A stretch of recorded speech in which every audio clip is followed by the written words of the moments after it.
I would like to call this meeting to order, the 9th day of December 2025. We will start with our land acknowledgement. The town of Cardston acknowledges that we are located on traditional Blackfoot Confederacy territory. Addition and adoption of the agenda. Is there any additions? Seeing none, can I have a motion to approve the agenda? I'll make that motion.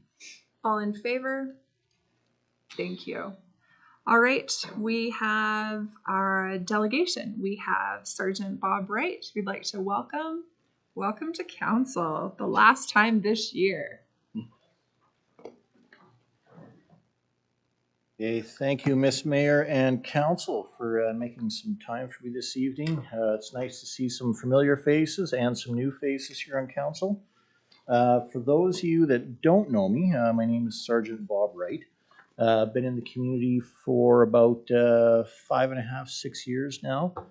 Been policing for about 20, split kind of between Alberta and BC. I've done a variety of different things. Kind of got a wide variety of experience in all types of different policing. Cardston, I think, is my fifth post. Certainly enjoyed my time here, and I look forward to working with council here over the next 4 years. So with that, tonight, rather than just kind of go right into the stats from the reports that you've been provided with, I kind of want to just give a bit of an overview first, and just for the benefit of the new councillors here in the room, just as a bit to who we are and what we do. The Cardston RCMP employs 9 people here. Sergeant to corporal, 7 general duty constables, and then we have 3 administrative staff in-house. We typically do about anywhere from 2,500 to 3,500 service calls per year. With that, we lodge anywhere from about 250 to 500 prisoners a year in that cell block here locally. We cover the vast majority of Cardston County. So not only do we police the city of Cardston proper, or the town of Cardston proper, we also police Glenwood, Hillspring, and a lot of the smaller villages and hamlets in the area as well. We work when we need resources brought into the community, like traffic services, forensic services, major crimes, general investigation, any of those support resources. They're all kind of a phone call away, and they're kind of a as needed basis. When we need to bring them in, we bring them in. So for instance, next week we've got like holiday check stop type operations planned for the community, right? So we'll bring in some people from traffic services. We'll work with different entities like the Alberta Sheriffs and things like that to help us, I guess, meet those different objectives and goals that we've set out. Just with that, every quarter, what happens is I'm gonna give you this report here that's probably before you, and it's gonna start out with a letter. This letter here, it's basically just a broad overview provincially of what's happening. It might not necessarily be anything specific to the community, but you'll hear things about when we rolled out body-worn cameras provincially, or there's gonna be some type of change in legislation. Or we're bringing in a new commanding officer, something like that. So it's more of a high-end type letter, just so you have a broad situational awareness as to what we're doing as an organization. The next couple pages are going to say like community engagements, and so that'll be a list of different things that we felt it proved that council knows. Events like we participated in the Festival of Lights, or if we were doing marshalling a parade in the community, or if we visited schools, participated in lockdown procedures, things like that. So you know what we're doing in your community, essentially. You'll see the community priorities. Now, we typically work under priorities when we set up our action plan for the year. And usually they fall under like a crime reduction, a road and traffic safety, and some type of visibility or communication type aspect. And any of the targets and goals that we set with council for the year kind of falls under those 3 umbrellas, right? And so I'll kind of report on where we are on those targets, goals, and initiatives every quarter. And what we'll do in February or March of this year is I'll get together with council and or your yet to be decided policing committee, and we'll look at next year and we'll decide on different priorities, initiatives, and goals again, like that fit with whatever this council's vision is going forward, right? So, and with that, you're going to see a whole bunch of stats that are pulled from, I guess, our police reporting and occurrence system, known as the PROS system. And base any type of file we get, it's got to be recorded into the system, and they pull out a bunch of metrics for us, and they tell us, yep, you're responding to, this many assaults, this many break and enters, this many frauds, here's your clearance rates, here's where you were statistically last year or 5 years ago, here's where you're trending for the next year. And some of that can be good information, but a lot of it, you may see a stat go up by 800%, and really that's because we went from 0 to 8 calls in a 12-month period. So just with that, and granted, I generally do appreciate council's time, and I know it is precious. I know you've got a lot to do on any given night. Is there any questions overall for me that's maybe burning on council's mind right now that they would like to ask, address? Council, I would like to say that we actually haven't had our strategic planning session yet. We're going to be doing that come the new year, so we'll have a little more for you. But for right now, Councillor Stout, go ahead. Thanks for your work. I'm just curious, Sergeant, in the drug category, particularly in the trafficking, can you give us an idea of how many major players there might be in the community that are selling dope, trafficking? So it'll vary significantly.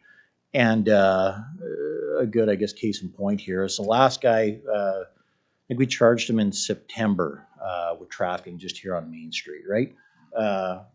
Really good case, confiscated money, drugs, video, like kind of a dead to right case.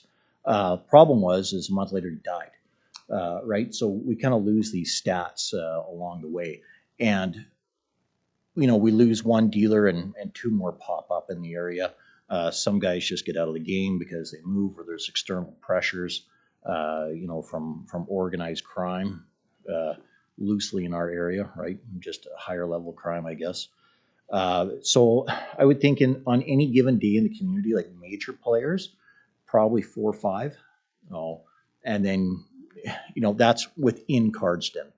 And I'm going to say out of those 4 or 5, only 2 of them are selling like significantly hard drugs, things like fentanyl, high-end opioids, prescriptions, things like that, right? The other 2, 3 are going to be bootleggers. So. Go ahead, Councillor. It seems like we're chronically short of staff. Is that affecting your overall? So we were actually flush right up in, we were doing really good. And then what happened in September, we had 2 that were due out just naturally. They were just due out in succession planning. And then we had 1 promote up to Wood Buffalo. And so all of a sudden we were down 3. And then we had 1 guy on light duties. Now since then, the guy from light duties has come back. Full duties, and I've got another guy coming in from Saddle Lake. I think it's just north of St. Paul, right? Yep. Saddle Lake. He's coming in from Saddle Lake. He should be in place by end of January. Turns out December's a bad time to move. Just the way that the cards fell, right? And so we're still waiting on 2 more. So I'm hoping by summer we're back up to an appropriate staffing level where we should be. But yeah, anytime we do go down, it certainly does affect the amount of proactive work we can do. But there's also another number of other factors that present themselves that affect the amount of proactive work we can do as well. So. Yeah, if you're lobbying for more police officers down here, we're same page. I'm with you. To ask Reb for the police hasn't gone down, so Yeah. No, it'd be nice No, if we had the Exactly. right number of officers here. yeah, the PPSA funding model doesn't look like that's gonna change anytime soon. I think if you went to the UMAs and the RMAs, you probably heard lots about that. For sure. So, yeah, I don't see it changing, but, yeah. Anyone else? So what is like so the established positions is 9? There's 9. 9, yeah. And I think it's been that way for probably 20, 30 years. Like once, like we policed the Blood Tribe up until the early 90s, right? Hence why that building's so big and we have so many cells there. And then once we gradually transitioned that over to the Blood Tribe Police Services, they started scaling us back until I think about 2002, and they landed on 9, and it's never changed. Now, with that, the administrative level did change. 2 years ago, we got an extra administrative position, just because of the demands on the courts, to us for disclosure and whatnot were becoming incredibly burdening. So we just needed more admin help, right? If you had a choice, what number would If I could dream big, I would love to see. Again, like I'm dreaming big here, right? I would love to see 15 people down here, right? Having a staff sergeant detachment, right? And the only reason is because we had a lot of rural communities. There's a lot more pressure on optics at the border and stuff like that right now. And I'm a huge believer in community policing, and I think the more time you can spend in early intervention with things like youth and having members in schools and like that, I think that pays huge dividends later on. But when you've got 2 guys on at a day shift and you're chasing the locals around Main Street all day, man, that'll burn up some time quick. So. Go ahead, Counselor. Is there a victims assistance program out of Cardston, or is it? So they've got a new acronym now. We went away from Victim Services Unit, and it's SRVS, maybe a few more S's in there. But it's out of Coaldale now. So what they do is they come down and work out of our office 1 or 2 days a week as needed, right? Which is actually, it's nice. We call them whenever we need them. They come right down, or they use our office to do to interviews, whatever they need to meet with their clients or whatever else, right? So they kind of have the whole support of the RCMP, and they work out of the attachment as need basis, I guess. So yeah. Good. Sergeant Wright, is there anything else you wanted to add? No, not necessarily, Council. I know I don't want to chew up too much of your time. I just kind of wanted to give you a broad overview that we'll probably see each other at least once a quarter. And additionally, we'll meet with the police committee and How are the cameras working? body cameras are fantastic. So I know, like, I've got the charges in on Leor's right now. Just took a tumble on the pavement. Jeff will tell you all about it. But these are the Axon cameras. Green means we're all safe. It's not recording anything. But it's got a 30-second buffer on it. So if I hit the go button, it'll record the video 30 seconds prior, just not the audio. Right? But they've been fantastic from everything from just our investigations to public complaints, right? When we need disclosure, we're trying to articulate something to the Crown. I mean, we're human, right? Sometimes we don't always get the verbal and written articulation correct, but we can just show them the video and, like, here's what happened.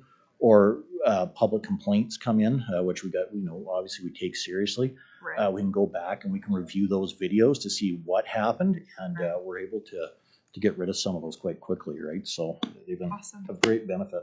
So Cool. yeah. Well, on behalf of the town of Cardston, thank you so much for all you do, and we appreciate your service in our community. So thank you. Thank you for your time tonight, Merry Council. I appreciate it. Merry Christmas. So we'll ask Santa Claus for a 15-member. That's what we're Yeah. gonna do. Yeah, exactly. Oh, Did you see, we tried to tie the 15-foot Santa Claus to the back of the police truck during the parade. Yeah. Yeah, the wind. was, Cardston? I know. I don't know Unheard how I of. didn't account for that. But. Okay, thank you very much. Thank you. Thank you very much. All right, right on time. 5:15. We have Rebecca Burnham. I think you just walked in. Welcome, and come on up. The Jerry first time. Right, so this is Jerry first. Jerry, welcome. Go ahead. All right. We have a presentation here we just want to share with you. Okay, so we represent Natuosiokosiks, otherwise Children of the Sun and Blackfoot Art Society, a recent registered nonprofit society in Alberta with an objective to build joy, belonging, resilience together through the arts. We believe that there's nothing more powerful than doing arts together to build friendships between people across their differences. And we believe that those friendships are key to creating flourishing communities where we face our problems together and turn them into opportunities for building harmony and prosperity. So we will be networking with other arts organizations. We're not trying to duplicate or replace what others are already doing well, but instead we're seeking to foster a spirit of collaboration and initiative and to maximize opportunities to engage the diverse peoples of Southern Alberta in artistic creation and expression together. We've reached out and initiated relationships with both the group working on a new community theater here in town and Barrett Swenson from the high school theater. To date, we have sponsored a breakdancing course for young people, a production of Pirates of Penzance in McGrath, dance instruction during the daytime while the teacher strike was ongoing, and evening dance instruction. In the coming year, we foresee such activities as improv and stage combat training, ongoing dance instruction, and the stage workshopping of Chasing Peter Pan, which is a revised version of the Neverland musical that Cardston Community Theatre put on in collaboration with Kainai High School in 2019. I think that was the last musical that turned a profit. We are also discussing a pilot project involving therapeutic songwriting together with the program creator James Glasgow of New York City. Our management structure is collaborative in order to incorporate multiple perspectives and facilitate building of strong, respectful bonds of friendship. Can we enter into a collaborative relationship with the town in order to facilitate our work? We'd like to propose the following. So this, what we're proposing is based somewhat on the relationship that the community theater used to have with the town, but understanding that finances have changed, and so we're wanting to offer something more in line with the current reality. We'd like to propose a fixed rental amount of $3,500 per year for the next 3 years, paid by Natuosiokosiks Art Society to the town of Cardston, which would include 30 days use of the Civic Center, counting back from the closing performance, not including Sundays, including priority use of the gymnasium, lighting, sound, downstairs rooms, hair and makeup room, and green room during those 30 days.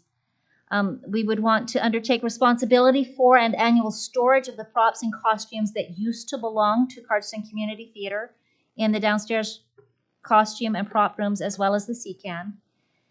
Use of the kitchen for the duration of performance dates. Use of the council room when available on a second priority basis for auditions and rehearsals. We'd also like to have the option of possibly staging a second production, maybe during December or the summertime at a rate of $2,500, and the option to rent additional days for dances and improv performances or talent shows at $100 a day or $50 for 4 hours. And we'd like your questions. First of all, thank you. Thank you for bringing it to council. I really appreciate it. Council, do we have any questions? My only question, are you wanting to keep everything here? Is that what you're saying, like the props and where the state, keep them here where they are? That's what we'd like. Any other questions? Go ahead, Counselor. So you've outlined, excuse me, what your expectations are in terms of renting the facility. Have you talked to Carriage House Theatre about using their facility, which is purpose-built for productions like what you're suggesting, right, as opposed to this facility, which is multi-use? We have not. I can speak to why we have not.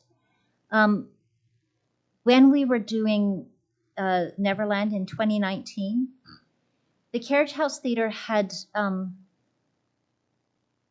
a quite recent negative experience trying to work across the divide. And there was not a lot of enthusiasm about what we were trying to do. We have I was on the board of the community theater at the time when we did that, when we did Cardston, when we did Neverland, and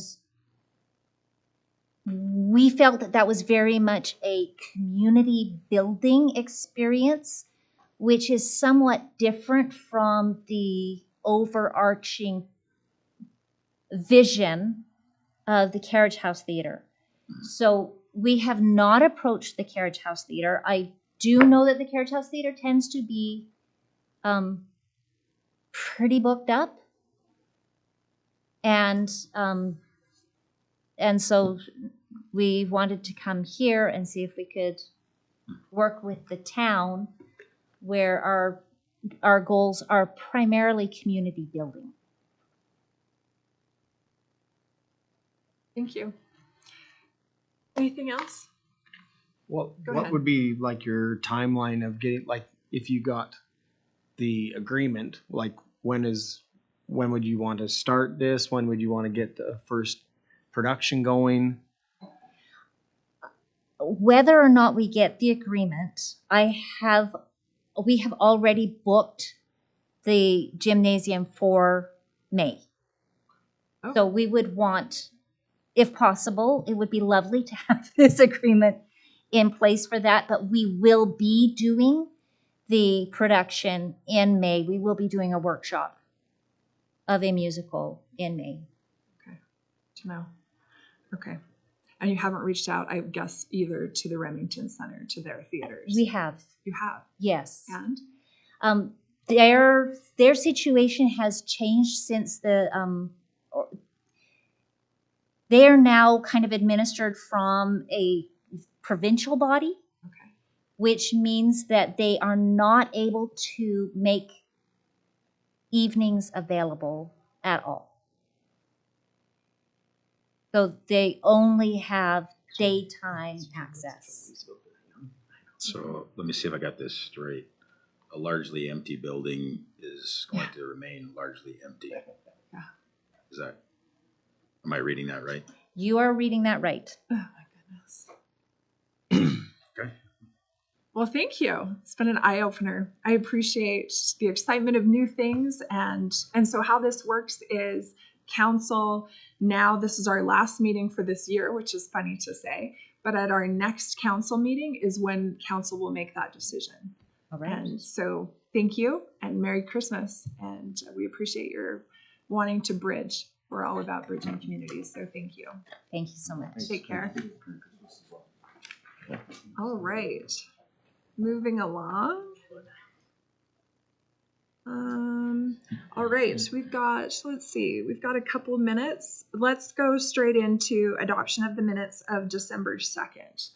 Would someone be able to make a motion on that for me, please? I'd move that we adopt the minutes of December 2nd. Perfect. All in favor? We also have to make a motion on our organizational meeting. We need a motion to approve October 28th of 2025. Counselor Stout? I'll make that motion to adopt the minutes of the organizational meeting. All right. All in favor? Good. Perfect. All right. Do we have Waiting for one more person. Okay. So our next step is budget. I feel like we're not going to jump into that for 3 minutes, 4 minutes. Do you want to? I mean, you're good, but okay, let's go straight into, if you will, council. Let's go to 6B, strategic planning dates. So administration is wanting to know your thoughts on some dates for our strategic planning. If you've looked at your calendars, I would appreciate thoughts to how, so typically in the last 8 years, my last 8 years on council, we've done both. We've done it at Alberta Munis Conference. Right there, we were out of Cardston. We did it there. Administration led it. And we've also done it in-house right here in Cardston. So what are your thoughts on this? What would you like to do? Councillor Selk. In Cardston as soon as possible in the new year. Agreed. Okay. And so now we don't have a council meeting on January 20th. 20th. It's the only day that would work for me. That's what I'm thinking. What if we did it on, I feel like we all have Tuesdays available because of council.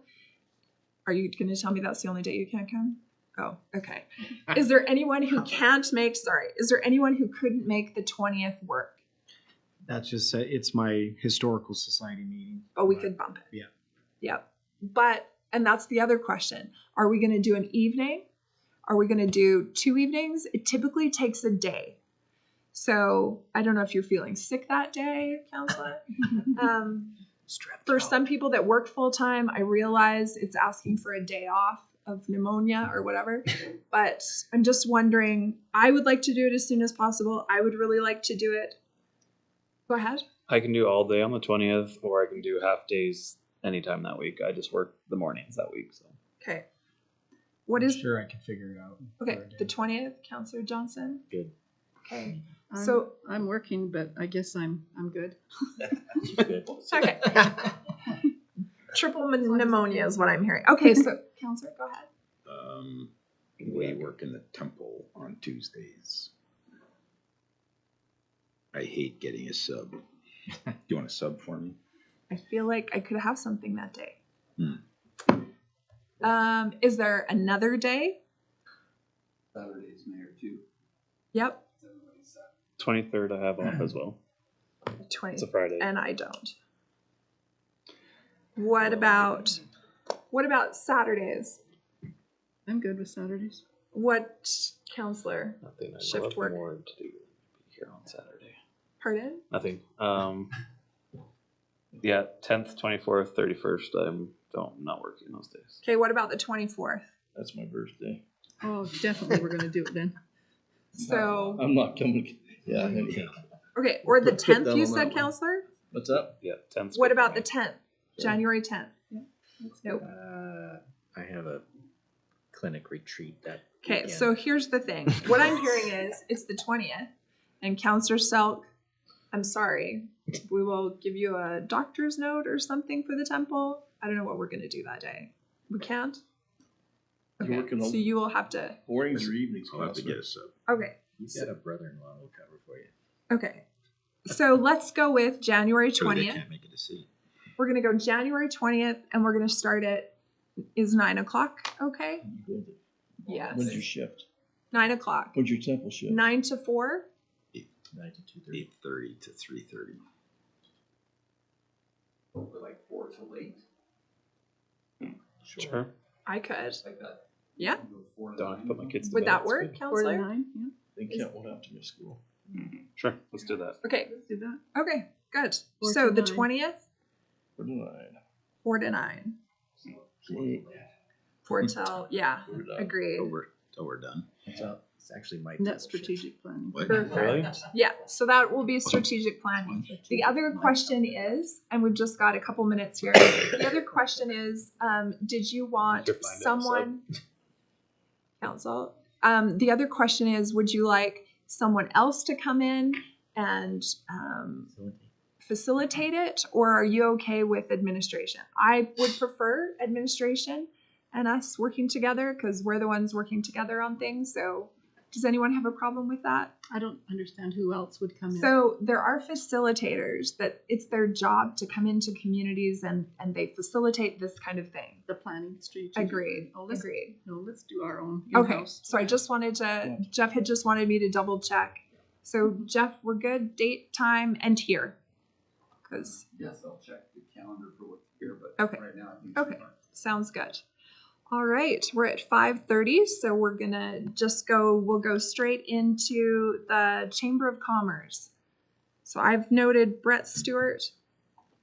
On his way. Okay. 5 minutes to him is. Correspondence, man.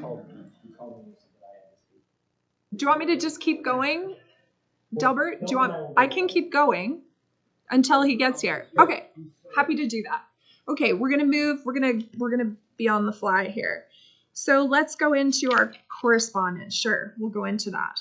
So 9A, so Brownlee Emerging Trends Seminar.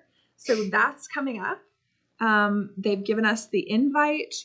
I'm wondering, I would like to go to that personally. I was going to say enjoy. No, I won't use that word per se. But it is Thursday, February the 5th from 7:45 a.m. to 4:30. Is there anyone else that would like to go to that? Administration really goes. In Calgary. Yeah, Winsport. that's where they have it. Pardon? Is it recommended that everybody attend, or how's it done in the past? Is this something that's We've had done? both. So we've had all of council go, and then we've had some of council go. I think it's important, at least, that some of council go.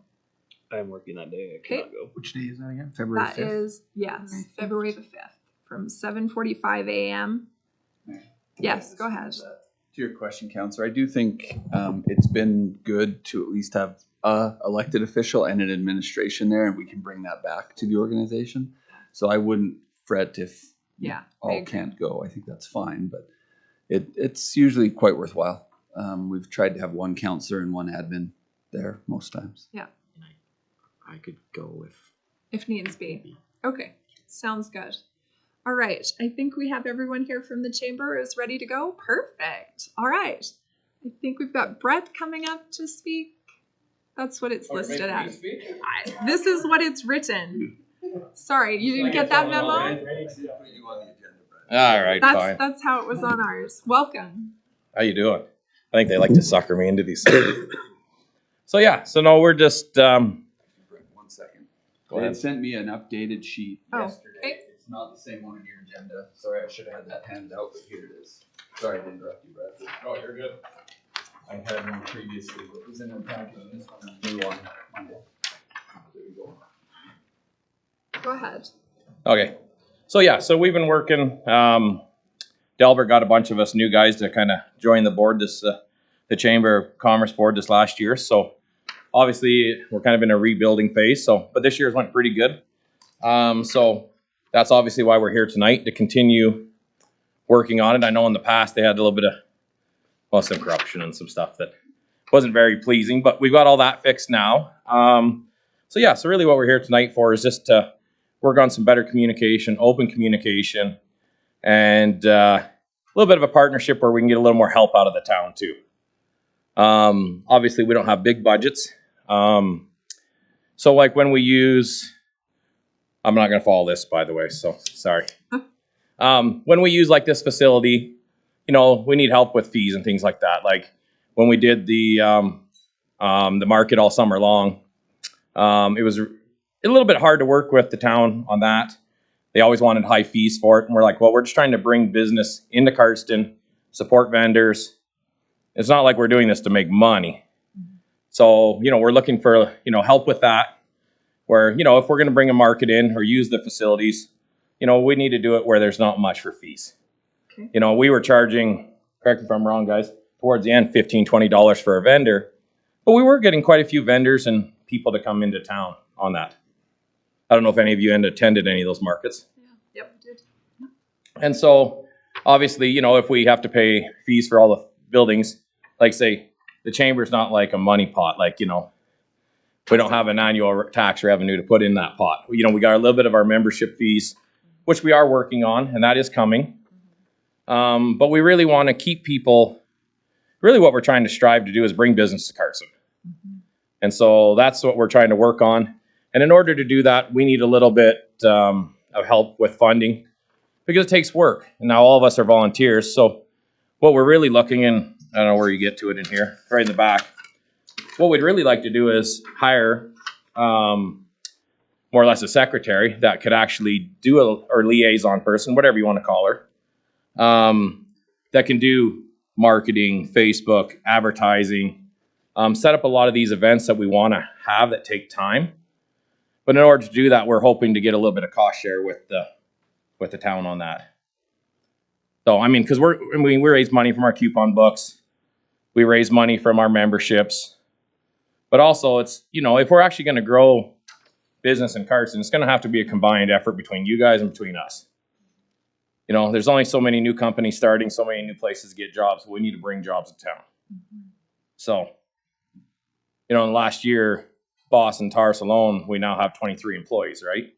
So we need to do more things to bring, you know, more people. Brother Selk was actually a part of that right when we were at the start, you know, helping us and a bunch of the county, you know, and to get programs like that going. But for us to try to do our day jobs and then try to organize all this, it'd be nice to have someone that can coordinate things with you, that can, you know, do that communication, do our Facebooks, organize events. But, you know, no one's going to do all that for free. Everything costs money. We all know that.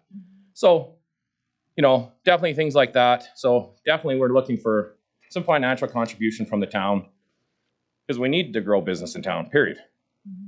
If we don't, we're not going to bring jobs in. We're not going to bring extra revenue in. So we need to keep that going. What else did you guys want to bring up? Well, Main Street will look the way it looks now with many, many empty storefronts. Yeah. Well, and another thing, like we're going to start doing like this year. So we got some cool ideas. Like, so we're going to start doing business spotlights. That was one thing we talked about at our last meeting, you know, because like, you know, how many people know about the new law firm in town here? Like, you know, that Alex has taken over and doing a wonderful job. Like she's, you know, but to spotlight that, you know, we talked about doing a Value Drug Mart one. Does anyone know they're a Staples dealer? So everyone just runs to Lethbridge and buys all these things instead of supporting our local businesses, but no one knows about it, right? So those are the kind of things we want to do, you know, share some of the Facebook pages with our Facebook page, with your guys' Facebook page, you know, start coordinating some of these efforts. It would be really nice to have a liaison from the town that would come, you know, once a quarter to our meetings or once in a while to our meetings that we can work with and coordinate efforts with. So you guys can see, okay, yeah, you know, we're putting a little bit of money here, but we also know what we're getting out of what we're doing too. And we like where this is going. We like the business we're bringing, right? Brother Johnson wants to come sit with me all the time. I can see him staring at me. I know he wants to come. Exactly what he But, you know, and it's kind of like we did when you guys were, you know, you would come to the Egg Society or they would have a counselor from the county. And you know, we're going to ask the county the same thing, right? So, I mean, they're going to chip in a little bit financially, but I guess it'll be determined for that. But, you know, really, like you say, if we could get a little bit of that and then some support and then share some business licenses, some things like that, that's kind of what we're looking for. I love that. We have a question, Councillor Smith. I'm just wondering, and you've kind of already answered it, but Yep. how important is it, do you think it is to really promote the businesses and services that are in town, to really make the rest of the town know what's available? You've already answered that, but also newcomers coming into town. So it's probably not the place to do it, but I've been trying to promote the Welcome Wagon as part of welcoming new people, including all the business and services that we have to offer them. So. Yeah, because when we had a chamber meeting, I asked everyone, because I just used Tim. I'm a good friend with Tim Williams down at Valley Drug Mart. And I said to you, how many people in here can tell me that they knew he was a Staples dealer? Nobody. Well, how many of us run businesses that could buy a lot of that stuff? You know, we order it online or we run to Lethbridge. Well, when I order it from Valley Drug Mart, he delivers it to boss. Walks it through my front door. Actually, half time it's Sarah logging in the paper. Well, that's a service, you know. Napa does the same thing with their delivery service with parts. So it's... So what I can tell you is 7 years ago, the town of Cardston, we started spotlighting the businesses. Yep. So we have a spotlight that the town of Cardston does. Is it weekly, monthly? I don't remember. How often is it? Jeff? Shem? How often? It's currently disabled on the website. We could be. Yeah. When was the last time we did it though? Oh, last week. Yeah. So that's something that we've done Yeah. as well. If you And have so- a business license here, we Yeah. started because previous council, 2 councils ago, that was what we were trying to do. It was like, did you know we have this? Yeah. Did you know they're here? So, Well, and that's something, like I say, so I think that's a lot of things that we could coordinate efforts on. agreed. I mean, all the board is free, except for we're hoping that you chip in some funds for one employee Right, that we can, you know, work with, right? right. Councillor Sell. So, Brett, I noticed that you have a community futures element to this too, and that you're doing lunch and learns and stuff. One of the things that I'm curious about is, you know, that community futures is primarily involved with trying to get new entrepreneurs off the ground. Mhm. And has the chamber thought about talking to Community Futures about coming and giving a presentation, or talking to you guys to promote, hey, if any of you have this notion that you might want to have your own business, Yep. come and visit us. We'll have Community Futures here and we'll talk about you getting your business off. Yeah, and I think we have a couple events they were gonna come down and host for us. Yeah, Mark's already in tomorrow, I mean, Right. Yeah. and he's helping coordinate the speakers. First one's January 22nd. This facility. Right. Yeah. For free, of course. For that, so we've got 4 events planned, one January, February, March, and April. Got the April dates today from, but it depends on when the speakers are coming. Right. Okay. Yeah, so that was one thing we were looking to do. New business and existing business. Okay. Because that's primarily what my thought is, you know, what we have to have is we have to have new businesses starting. Absolutely. Because like I've said, you know, Amazon's not coming to town to start up a warehouse distribution system here. We gotta dig from the grassroots within town and get some young entrepreneurs, some new entrepreneurs. And yeah, I'd even encourage the chamber to go to the high school and talk to them about kids. Start a lawn mowing business or something. Well, and that's just it. I mean, I definitely am in that world, so I mean, I know what it takes to start a new one from the ground up, right? Mhm. You know, from the trucking side to the logistics side to everything. And, you know, it's like even when I was taking my young men through the plant the other day, I said, did you guys know that pallet manufacturing is a business? Look at the renovation Standoff's putting in for their new facility right now for that. Has anyone went by and seen that new facility? Yes. But I mean, the nail press alone's $2.5 million in there. But that, Brett, is a perfect thing that Yep. you can speak to those sorts of things with Exactly. new entrepreneurs. And that's what we want to do. I mean, really, the only reason we're all on this board is to grow business in Cardston. That's our whole purpose. We just felt like there's been a very disconnect from the past, that everyone looked at this chamber like this plague. And so that's why we're here tonight going, okay, we got a new board here. I mean, not new. Some of you have been on here many times and, you know, yeah, really old. Yeah. But, you know, and we just want to open up some communication and go, okay, let's work together. You know, when we call in and try to, like, you know, let's work with us on trying to book these events so we can bring these, you know, business, and even if it is just the market, right? Right. Let's, you know. So I've got Counselor Suck, then Counselor Johnson. One of the things that I did want to sort of pump your tires on was that I was there at your AGM as a representative from Community Futures, and that was an amazing AGM. I thought it had a excitement and an enthusiasm about it. So my question is, I know that you have some businesses that don't want to have anything to do with the chamber for whatever reason, and I'm just curious, how are you reaching out to those businesses to explain to them that, you know, we got to work together and it's best if you're with us as opposed to, Well, and it is good because it's mending fences, I guess. It is mending fences from the past where they've donated and money's been embezzled and whatever the heck happened all before my time. But it is because they're going, what their biggest question is, if I give you $50, what's it benefit me? Right. And that's really why we want to do like what Delbert's got set up. Delbert's put a lot of work in the, you know, getting these guys to come down and host these. We did another one. We didn't have a great attendance, but it wasn't bad. I got Joseph Scow to come and do, I think, at Boss and talk business. And so we invited a bunch of business owners. He wanted about 12 people. And so we invited them up there. And so we just, you know, but we need someone to take the time that we can really, you know, host or post all that. And there's just a lot of background work we need a little bit of help with on receptionists. But it's getting the businesses to understand the value of being a chamber member. From the spotlight to how we promoting them, how are we helping them? Can we advertise their business on our pages, your pages? So we're, you know, you guys have to be a little more careful than we do, but we, you know, we really want to promote businesses. And so we got to, that's where we got to put the faith back in them. And as they see the benefit, not just the insurance break there, the benefit plan that we offer, you know, the actual real benefits to actually being a member of the chamber. Well, proof is in the pudding, right? Yeah. Let them see. So go ahead, Counselor Johnson. Sorry. Quick question, just not that I'm volunteering to be in a meeting with Brett, but. Oh, he is. You and me, we're going to be buds. Have we never had a representation from council on the chamber? No, this is why I'd like to say, this is the start to an open communication. So I went to a lot of the meetings and was a part of lots of the, we stepped in and did the lots of the fundraiser, like the Christmas coupon book. The town stepped in and helped because it wouldn't have happened. Yeah. And we did a lot of that kind of stuff. But having a regular council as a part of one of our committee assignments, no.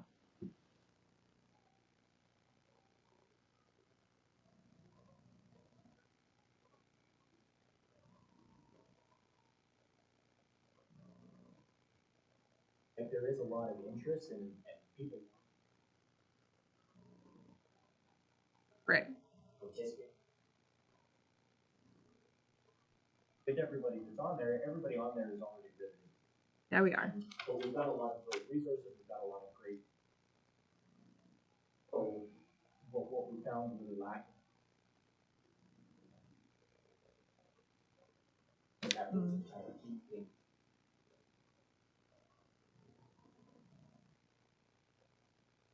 People are coming to me.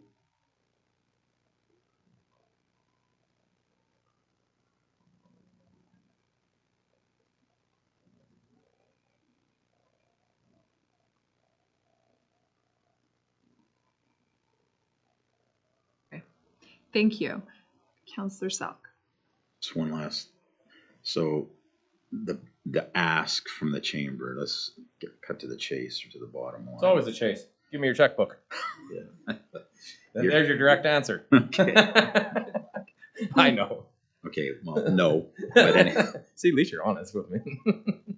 So you'd like us to work with you in terms of a part-time position, and you'd also like to get favorable rates on conditions. favorable rates on renting some town facilities for the events that we're hosting. Right. So, you know, if we can know that we can use the markets and not have to break the bank to rent them, and even being a little more willing to let us book it. It was really hard trying to get a book sometimes. They really did not want us in there, but you know, sometimes with the weather, we needed to go in there. That's just not true. Well, that's just the feedback we got. I didn't try to book them. I'm not trying to pick a fight, but I'm just saying. But I think the hiccup was whether it was down at the football field, like there was all of that. Yeah, the football field, we tried that, but the vendors really didn't like it. Yeah, So- we're aware. So Councillor just Selk. for curiosity's sake, has the chamber approached like the silk purse, which as far as I'm concerned. Yeah, they're really expensive. Okay. You gotta remember, like you're only bringing in 20 vendors at $30. There's some of the data is using so. Yeah. Remington was very. Yeah, I mean, the unfortunate part is we don't have a lot of facilities that are available. Just like this facility gets very booked. That's why you have to take gymnastics out to Brady's. Yep. Because once you get into Christmas season, this building's off. Right. So that's our biggest problem in town is our facilities. Amen. So- I agree. Any other questions, council? Yeah, so it's not like, you know, we got a little bit of money. You know, we got about $20,000, you know, saved up. So Yeah. we're going to spend a bunch of that to hire. What we're hoping is between you and the county, we can chip in enough. Obviously, some reduced rates, or like you say, you know, work on a communication that works with Jeff and these guys that works for how we book it or how we book it appropriately. Okay. Like I said, we're not trying to tick anyone off. That's not our purpose of being here. Definitely not. But just a rate that we can work and go, hey, we're making a little money, we're promoting business. Help us. Accounts are supporting us, some dealer spotlights, and just continue to grow this. So next year we all come back and go, okay, this is working, or what's not working, guys. Mhm. Or you can bring suggestions to us and we can go, okay, yeah, that works too. Let's work on that. Thank you. The goal is to bring business to Cardston, period. Period. Cold stop. So I agree. I can't be the only one in town doing new businesses and bringing jobs to Cardston. But you do it so well. It's something. Well, thank you. We appreciate your willingness to come, and to all of you that are serving. You don't get paid for this, No. and you're the heroes of the community. So thank you, thank you. Yeah. Our council, so how it works, we don't discuss it today. No, you're fine. It will go to the new year, which is crazy to say. Our next meeting, which will be in the new year, and then we'll make that decision. Yeah, So and let thank us you. know, like I say, we'd like to, you know, get a representative that comes to the meetings, and then if you can let us know on that. And You meet follow up. monthly? Yeah, we meet monthly. Okay, awesome. So Thank you. thank you. Have a good night. Merry Christmas. You can find it at Kim. Yeah, I agree. Cost effective. She was fantastic. Yeah, All right, council, we're gonna keep moving here. What did he say? What did he just say? Because we have dinner right at 6 o'clock, I think we're gonna finish correspondence, if you're all okay with that, and then we'll come back to the rest of it, other business. So next up, we've got Reynolds, Mirth, Richards, and Farmer. That is the 2026 Municipal Law Seminar. They've sent us an invitation. It's a matter of, go ahead, Jeff. Just on this one, they do, and it's interesting, they do a Northern and an Edmonton session, but they make the Northern one virtual. Yes. So if you can't make Brownlee or you want to try that one out, you can attend that one virtually here at home.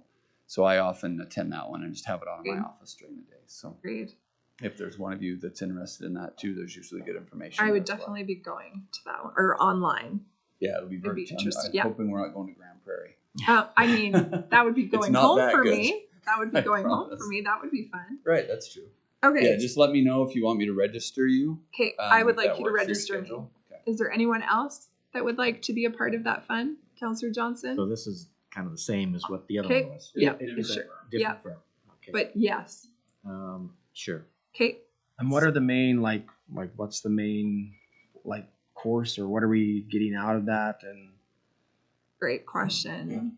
So they usually call it an emerging trends seminar. So these Brownlee and Reynolds Mirth are the two, I would say. There's another one, Alberta Council's pretty big, but they're two of the bigger municipal law firms in the province. So they generally talk about what are the things we're running into right now? What are all the legal things that municipalities are grappling with right now? What's our advice to stay away from the trouble spots? How could you position your bylaws, your policies, your whole legal framework to avoid some of these issues? So yeah, they generally focus on emerging trends. I Okay, think next. that's what Reynolds Mirth calls theirs, but yeah. Sounds good. Okay. Thank you. So next up, we've got 9C. Becky Doig sent us a letter, a requisition letter in regards to Chinook Foundation.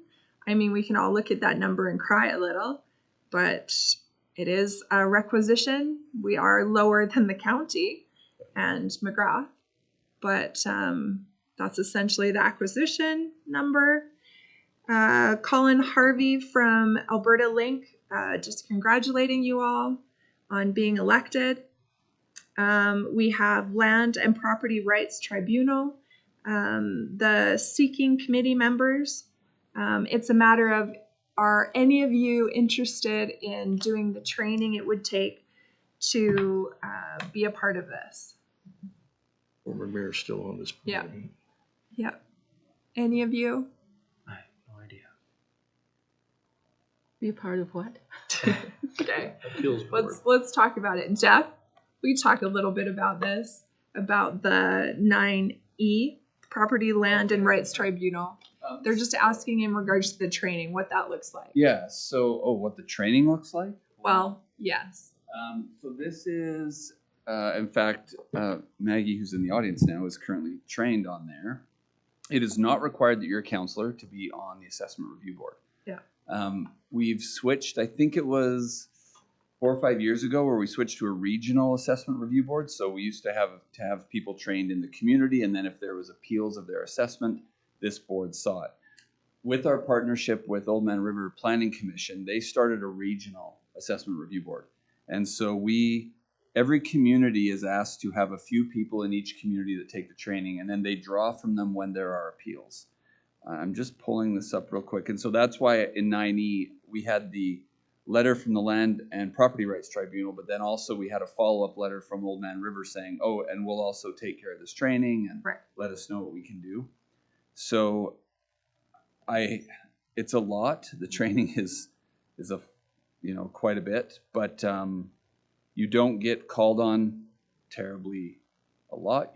Maybe it's I once won't a be year. doing this.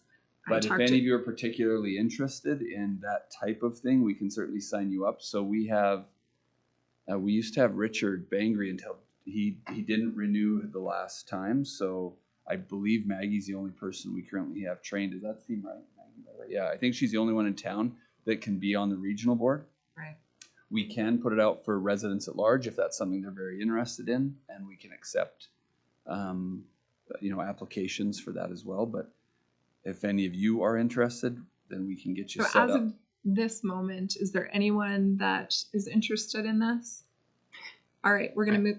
Can Go ahead. I ask, can Maggie tell us what this training looks like in more depth? If you're okay with that, Mayor.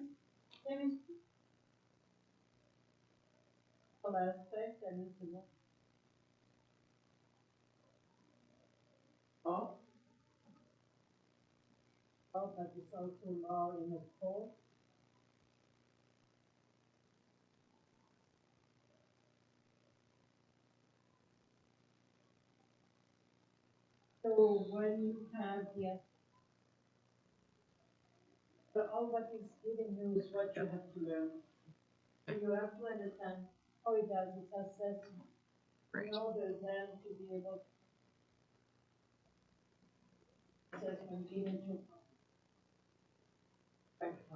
Okay, Is it thank one you. day, And it's half a day, full or day, isn't it? full day?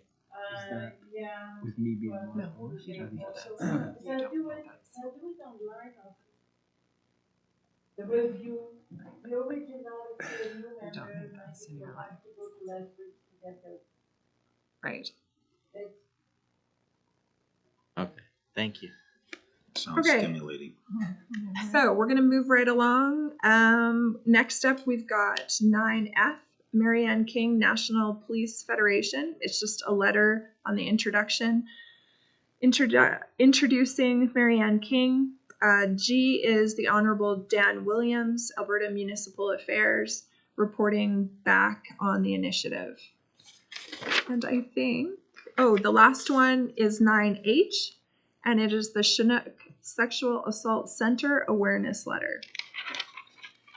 All right, so I think we are right on time. Go ahead. Do you want me to make Yeah. a motion? I'll make a motion. How long do we want? Half hour? Yeah, you're Yeah. probably. I think Make we're a good. motion for a 30-minute dinner break. Awesome. All in favor? Thank you.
have a motion to reconvene. Yep. Counselor Kenley, all in favor?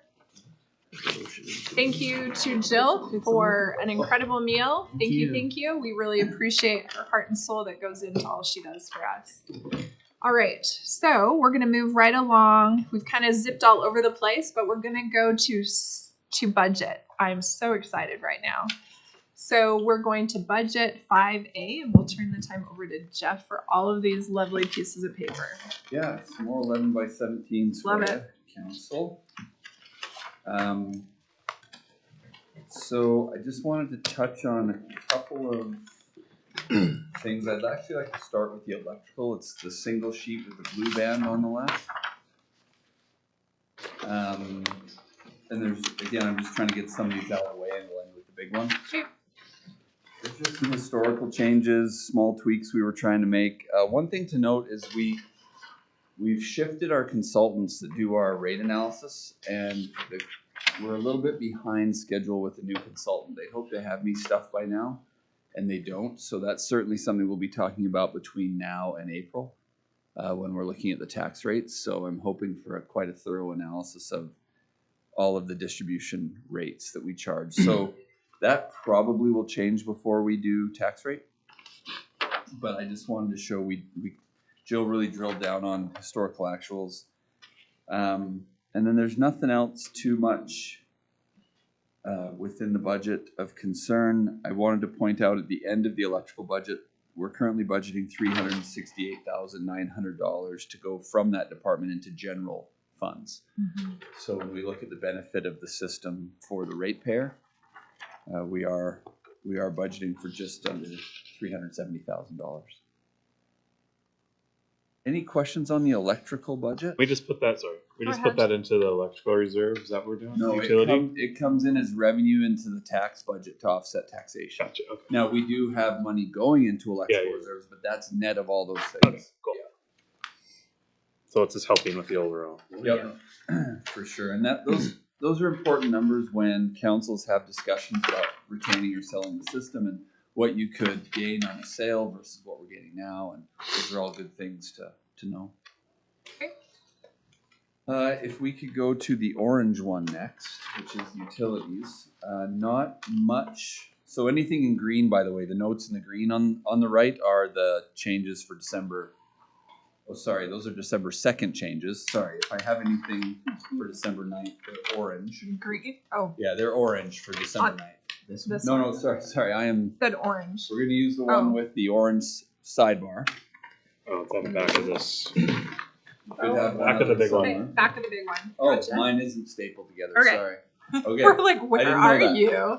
I thought it was separate like mine. Oh, So it's you're on good. the back end of the Yeah. large one. Okay. Sorry. There isn't too much that we've changed since you've seen the utilities. A couple little things. I had just a couple of notes. Let me just find those quickly. You know what? Nothing too substantial. And we'll talk capital in a minute too. I'm not getting too much into the capital. So utilities have stayed pretty standard since we've talked about it previous times. There's a couple, we had to get a pump we got to fix and just a few little things like that, but nothing too major. I do want to point out in this budget, although we'll totally work the numbers over every year, 26, 27, and 28 are all balanced, so everything's at zero. Any questions on the utility budget? So the orange band on the left. Any news on the upgrade yet? On sewer plant? Yeah. So aside from, they're just doing some of that value engineering, they're doing some more geotechnical on the 22nd of December. They're having some concerns with soil conditions up at that site. We have to get some pits that are quite a bit deeper than what we have now. We have to do some work up there, and apparently that soil is pretty mushy, we'll call it. Yeah. So they're coming to do some more coring on the 22nd, and then... So it's going to be a few months before we even get going on what we... Well, I would hope we're at tender early in the new year. Yeah. I talked with Leva as our new project manager there. We've had a change in project manager. Adam's no longer with Associated. He moved to another position. And so Leva called me today, and they're just trying to tidy up. They had some people come down and meet with the operators on yesterday. Okay. And so just to look at some last things. What I think I've talked about this before, the value engineering is really trying to eliminate all the redundancy that's been designed into the plant, because that comes with a cost. And so they're looking for places that can happen, so we're just waiting on that to get done. Any other questions on utilities? You do have, for you new counselors, I should mention, if I haven't before, I'm sorry, that the utility rate bylaw is in 3-year cycles. So I think it has 1 more year before you'll see it again. So I think actually, well, Jill's not in here anymore. She would know what year it's in, but I think we're just 2026 will be year 3 of it.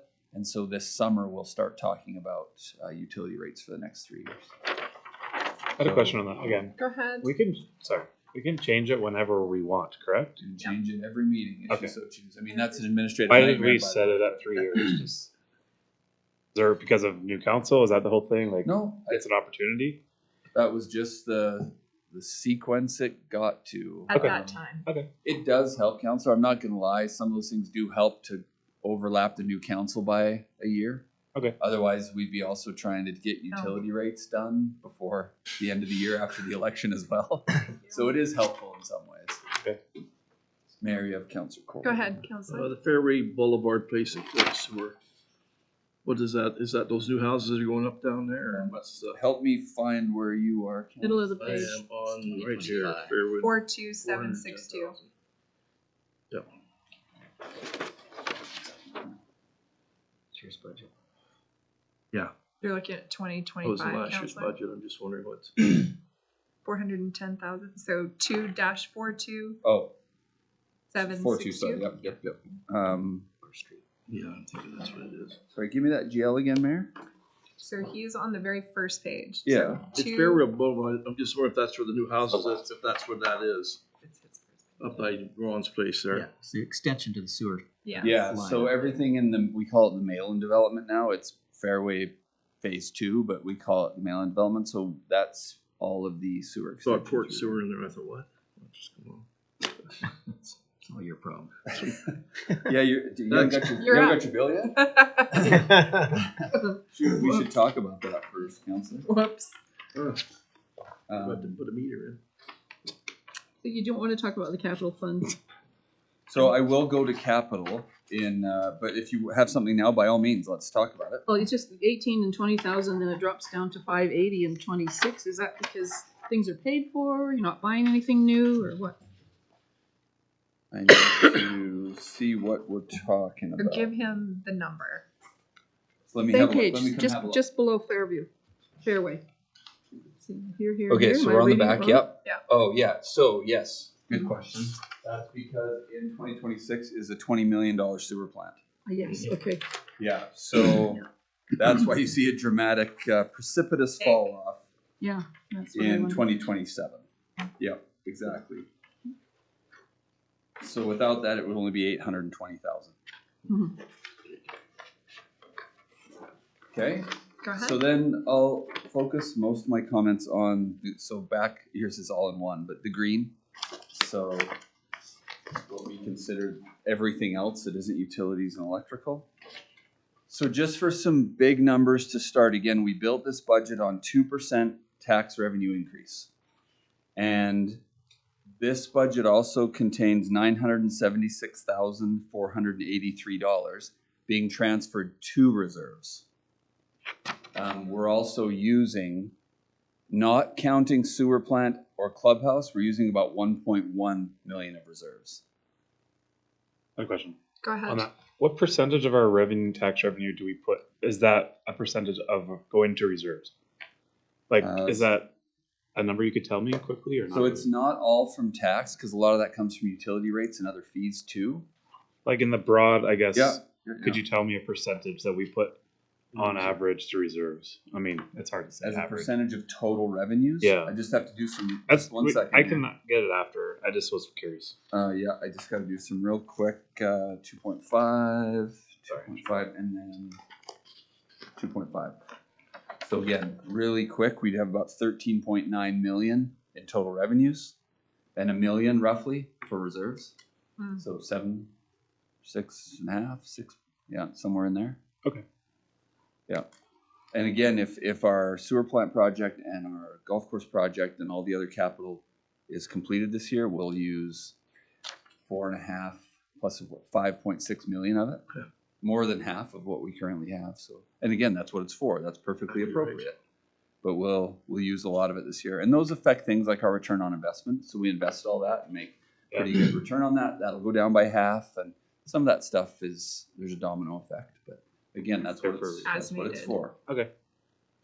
So I just wanted to let you know, again, 2% revenue, depending on new assessment and assessment changes. I don't know what that means for the tax rate yet. We'll look at that in the spring. And about just under $1 million transferring to reserves. As far as changes since you last saw this, there isn't any major things. We had a couple, you'll see through there in the orange color on the side on the right, we had a couple things like some hail damage payout, so we moved that up and then we expended it later. It's just a wash. There really isn't a lot in 2026 here that's changed, so I'm not trying to skip over a lot. There just isn't a ton to go over there. Just checking my notes. So Jeff, just a question. Yeah. So second page 1-92-595. So this is the solar farm revenues. Yep. So adjustments based on actual lower pool prices and generation. Yep. That's hit us. Yeah, so we saw in 2024, we just got, I think I mentioned this, so sorry if I'm redundant, but we went from like 11.5 cents kilowatt hour on the average in that year to 4. Yeah. Yeah. So it was significant. Now when we had those surplus, we have $120,000 in electrical reserves for solar farm. Mm-hmm. So when we had the surplus, you guys moved it there. So if we had shortfalls on the payments, we have the ability to draw from that. Right. So we were fairly disciplined when we had those surplus years. And this year will be a small deficit year. And then we'll wait and see what pool prices look like. And it's just something out of our control. Yep.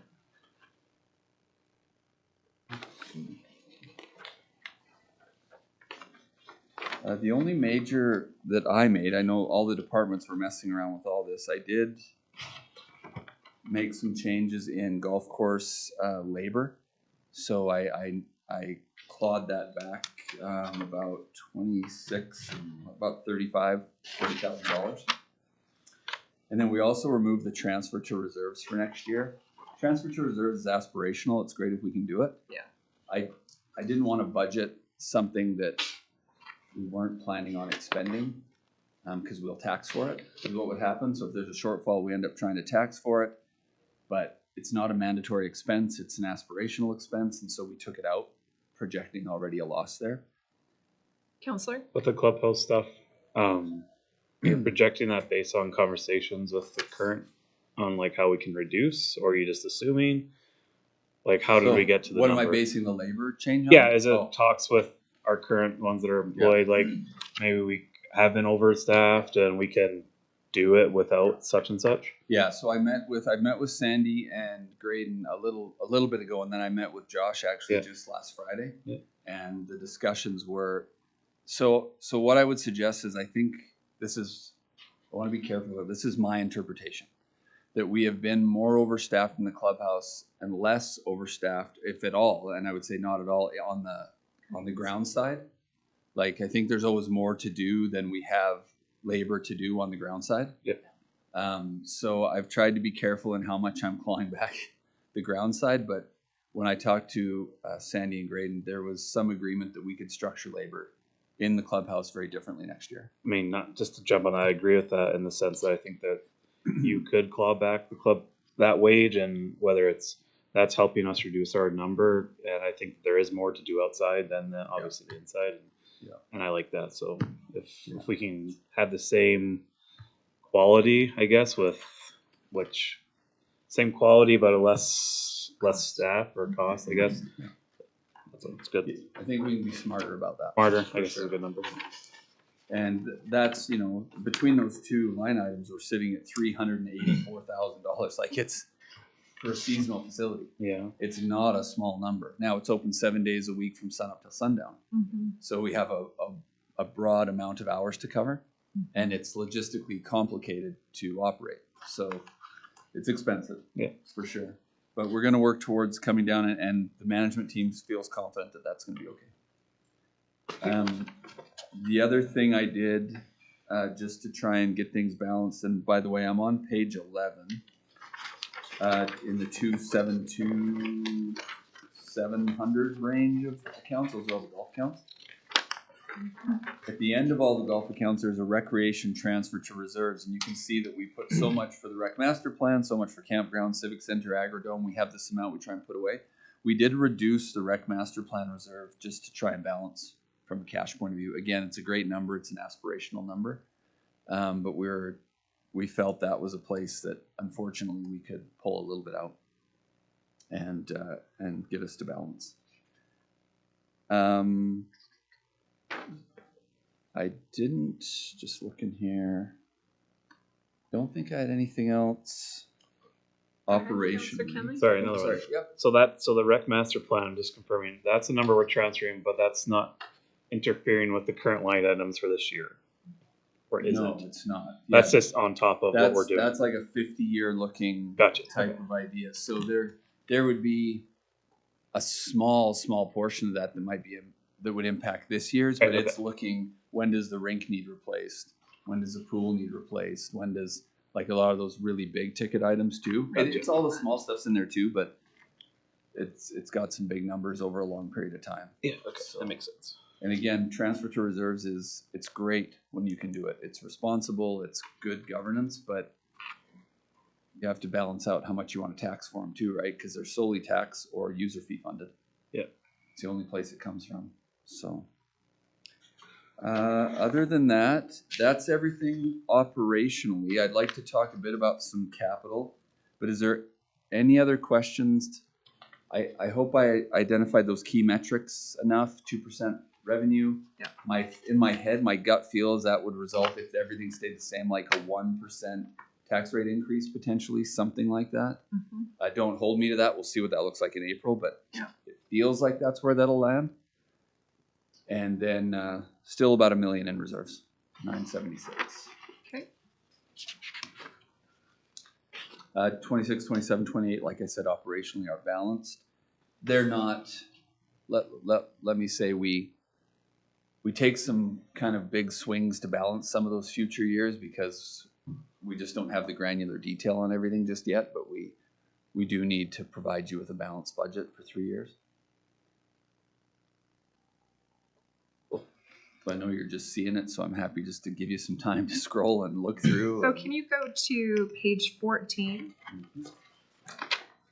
So this is, I don't have a number, but it's page 14, very top of it. Yep.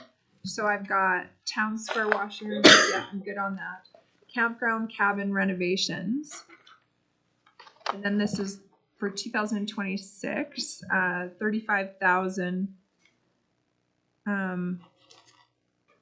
So it's my understanding this is the old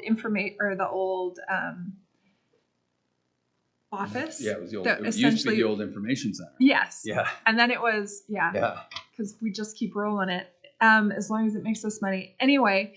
But it's my understanding now we're renting it out as like a cabin, and so this $35,000 just goes to the reno. Yeah. Okay, just the reno, finishing it up essentially. Yeah. Okay. And this line particularly is what's transferring from recreation reserves to do it. The expense is further down, but yes, that's the line you're specifically looking at. Councillor Smith, go ahead. And the pathway benches, is so that go to give us the page the same, number. just below, Same group there, Okay, Councillor? yeah, so is that planned for the hillside over the football field? Is that what those are for? No. Okay. That's not that Big Lions Park project. No. We don't have that in budget right now. That'll be probably, we wouldn't even know the success of that grant until December of 2026. Oh, okay, yeah. So for sure, it's a spring 2027 project. Yeah, for sure. Yes. What that is Jill has applied for a grant. In fact, when we talk about capital, there's about 5 projects in there that are contingent on us getting a grant. And it's further extensions of walking trails, pathways and amenities along the walking path. So we still haven't heard the success or not success or the failure of that application yet. Okay, So we have it in the budget, but it's contingent on us getting the grant. the grant, and that's part of it, Counselor. And we've done that before. If we don't get the money, then we don't do the project. Yeah, we'll come back to you and let you know, hey, we didn't get it. Yeah. If it's super important, here's ways we could fund 100% of it, or do we put our name back in the grant hat again and see if we get it next time? So we have a few of those contingent projects. Anything else? So I do want to talk about capital, which is the 8.5 by 11 with the broad orange band across going horizontally. I just wanted to again show you some of the key numbers in it. There's a lot of capital line items. We have a capital spend proposed of $25,502,000. Now, if you back out sewer plant and clubhouse, it's $3.5 million, which is a fairly normal capital budget. So this one's just exceptionally big because of those two huge projects, right? Cool. Yeah, it does look pretty cool, but you pull the two big projects out, it's a pretty normal capital spend. We will, once we go to tender on both projects, and we know the exact numbers, I'll be bringing you resolutions to pass to tidy that up precisely to what the projected spend is. So it's just big round numbers right now until we get to tender. Mayor, did you have something? No, for me? you answered it. Oh, okay.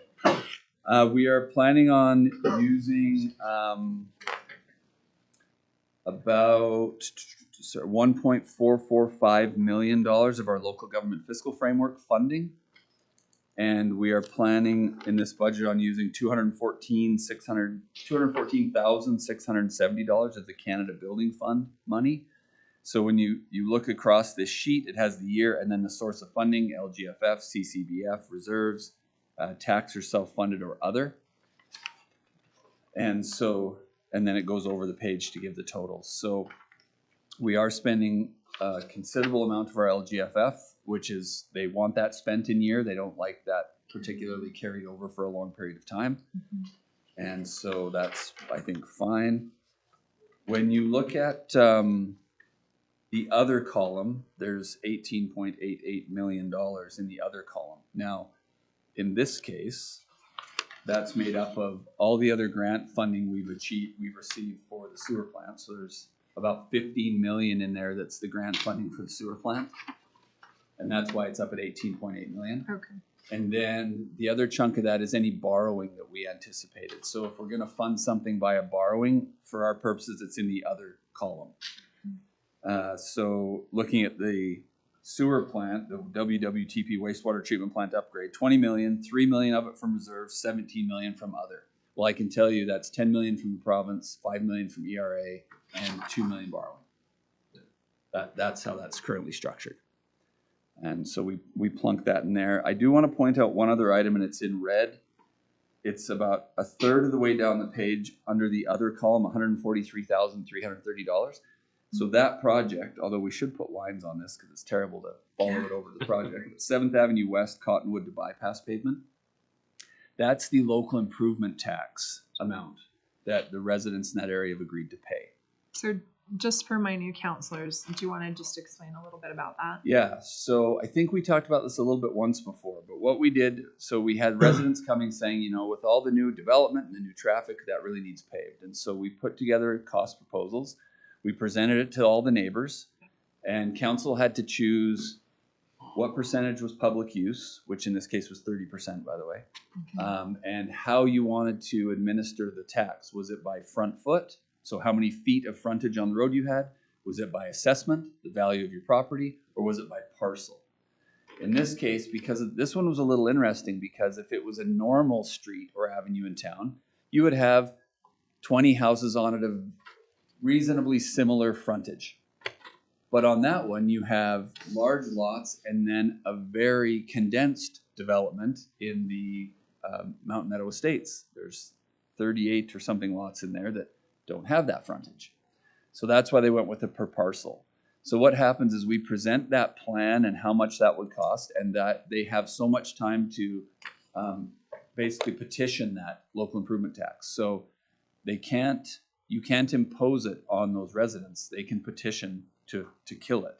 And we had no negative feedback on that proposal. So the neighborhood met themselves a couple different times and decided that that was something that they wanted to pursue. Now, council gave them very favorable terms, if I might add, that they can caveat those costs to the property and pay them when it sells next. Mm-hmm. And some are going to pay up front, some are going to caveat them, some can pay over a certain amount of years. So they allowed them to break it up over, I think we said 5 years, I believe. And so what happens, this is a unique revenue because we know we're not collecting it all in 2026. We know we're not collecting very much of it in 2026. But as far as the books go, it goes in our books as a receivable, and it will stay as an accrued receivable until eventually when it's all paid off. But we do consider the revenue in this fiscal year. We did have to get some clarity on that. We weren't exactly sure how to handle that because we weren't anticipating taking $143,000. Right. So. Thank you. Go ahead. Not far are we paving it? To the pump house? Yeah, just over that curve past Heggy's and the pump house on the right. Yeah. That's what this cost was intended to cover. Okay. And again, all the rest of that is town. Mhm. And it wasn't really felt to be equitable to put all the rest of that on those residents when it was almost going to double the price and it was the town for the rest of it. So that's a number that was settled on. How that works, just so you know, is we have to give them a plan of what we intend to charge, but until we finish the work, we don't actually have to bill. So we told them it's going to be roughly, I think it was $2,780 a parcel, something like that. It might be $2,820 a parcel or $2,650 a parcel. We don't know exactly, but they have the opportunity to petition the plan, and then we have a number of years to complete the work and bill it. Go ahead. On that, can they, since they didn't petition now, could they petition if it increased 20% from when you gave them? I would say if there was an abnormal increase and you could say it isn't reasonable that this is the same thing we agreed to, I think that would be fully justified. Now, I don't know the exact legality of that, Counselor, but before I tried to pass on that, I would come back to council and say, look, we just want to take a little bit bigger share of this. Yeah, okay. Like costs got away from us, or here's what we found, and do we want to just maybe call this public good? Because that's not great good faith. Agreed. You know, it does, the optics of that are poor. Mm-hmm. If you say, oh, it's 2,700, and then it's like, no, it's not, it's 4,800. Yeah. That I wouldn't like to do that anyway. So okay. I think we're fairly comfortable with our numbers on that. Councillor Johnson. When you caveat a property, there's no interest accrued. That just stays that number for 30 years. Yeah. Yeah, it's an interesting. Fabulous? Yeah, and it's a great point because there's a lot of, I don't want to call it controversy, that's the wrong word. There's a lot of discussion around the use of local improvement or a lot of discussion around the use of like municipal reserves where you're collecting those funds in today's dollars, but you might need to buy something in future dollars, and so your buying power is greatly diminished. But that's the nature of the issue. And I mean, in this case, we're going to expend this in 2026. So it's not like we're postponing the improvement for 10 years and our buying power diminishes considerably.